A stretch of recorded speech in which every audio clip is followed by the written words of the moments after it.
Hey you guys, welcome back to Crazy Quilting Crafts with SEK. I have another project for you guys, and let me get this situated so you guys can see.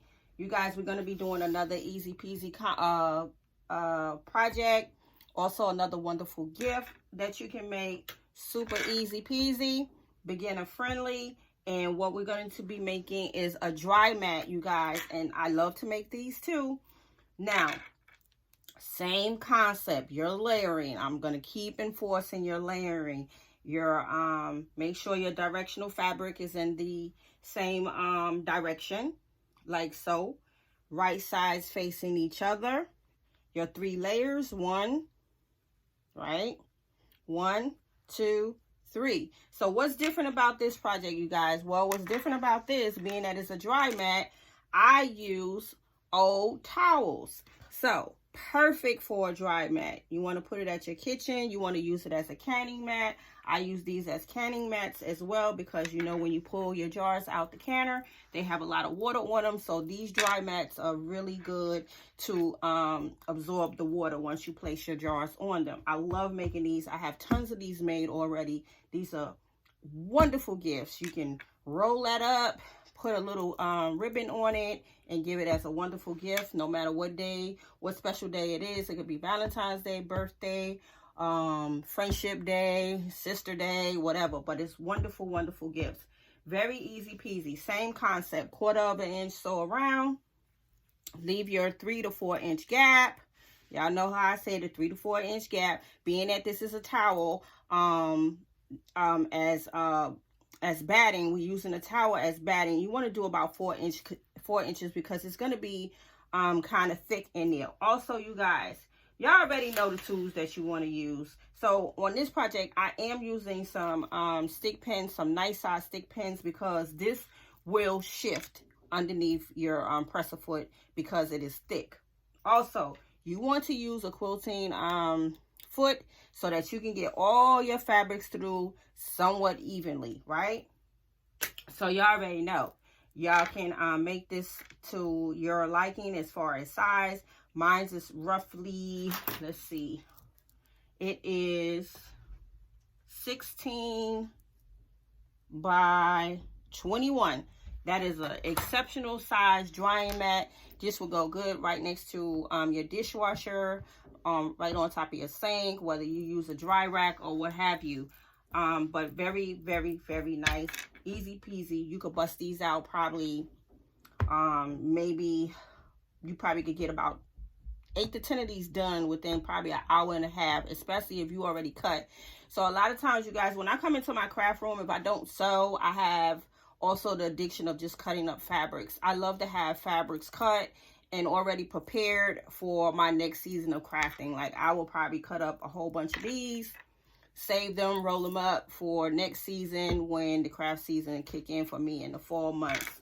But these are very nice to make even throughout the summer months, just to have something to do to keep your fingers going, you know, on the sewing machine.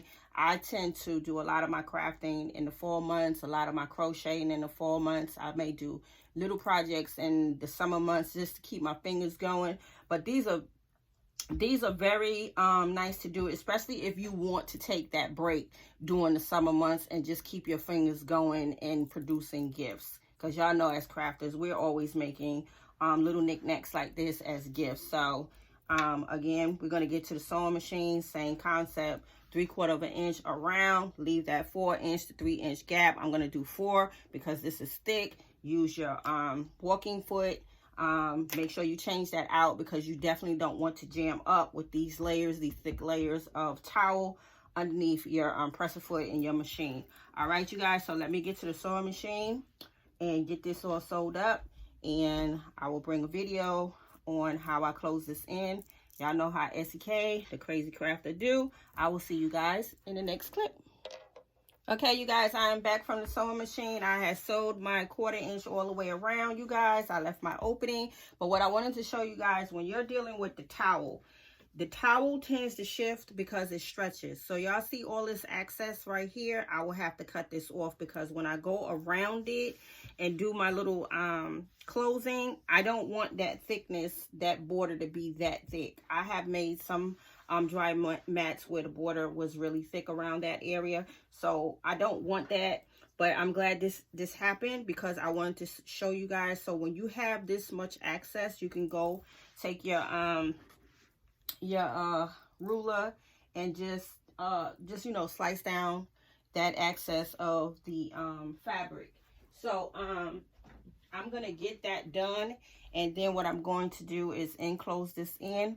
You guys, y'all already know what I do. I cut out the excess, but the good thing about right here is that I don't have this excess, so I will be able to just go ahead and close that in like so. Once I turn it inside out, I will cut off my little corners so that I can get sharper corners when I turn it inside out. And then this will be good to go as another wonderful gift to give. So let me get that done, close it up, and I will bring you guys the finished product. Hey you guys, I came back a little bit early before I completed this, you guys, because I wanted to show you guys another tool that I use to turn my projects inside out and to get those corners out. And you guys, this is a very good tool to have as well, especially if you do applique. This is an awesome tool to have when you're what they call it, infusing your fabrics with like sticky seam and things of that nature to do your appliques. This is a wonderful tool to have. So it has this rounded end, but it also has a point which helps you to get those corners out without jabbing. But you also have this end that you can use to actually get your corners out like so. But being that this is a towel, you definitely want to use something that has that sharp point so that you could definitely get those corners out. So I wanted to bring you guys kind of like a little show and tell of this tool that I use also.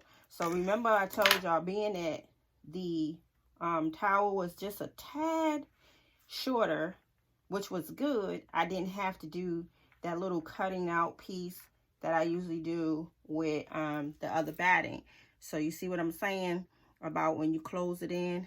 But being that this towel didn't go all the way to the end, that was a good thing. So I can actually close this in where I don't have that thickness, and then I can just go all the way around to do my kind of like my border.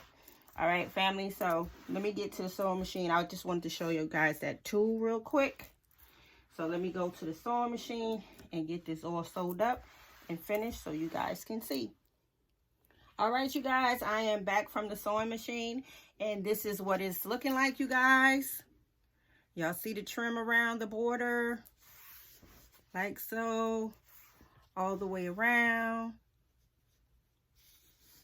And you can see the brown thread on the front end, and then the oh gosh, my brains today is just gone.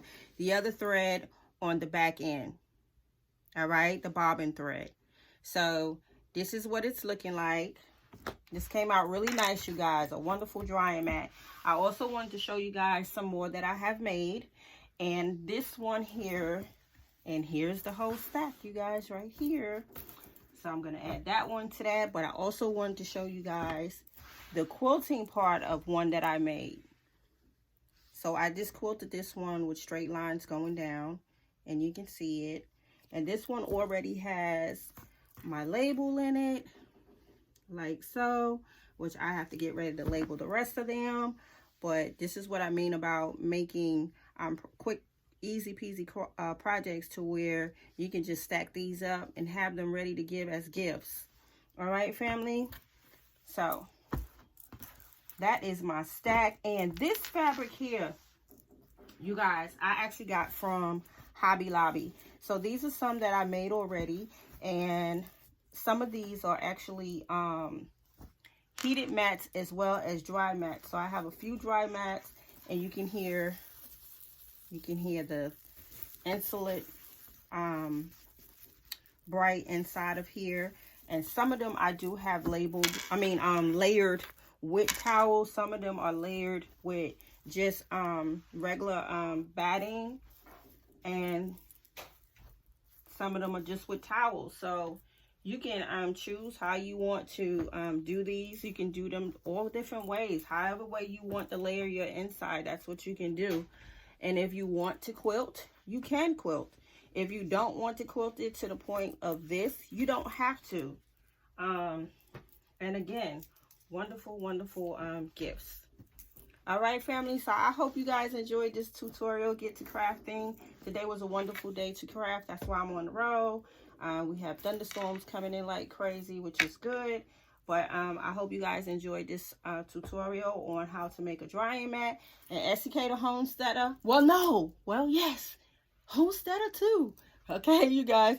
Essie the Crazy Crafting Quilt will see you guys on the next channel. And if you're not tuned into my other channel, please go over there and tune in if you're into beekeeping as well as homesteading, because that's what I'm doing on my other channel. And I will see you guys on the next video. Thank you so much for tuning in. Peace.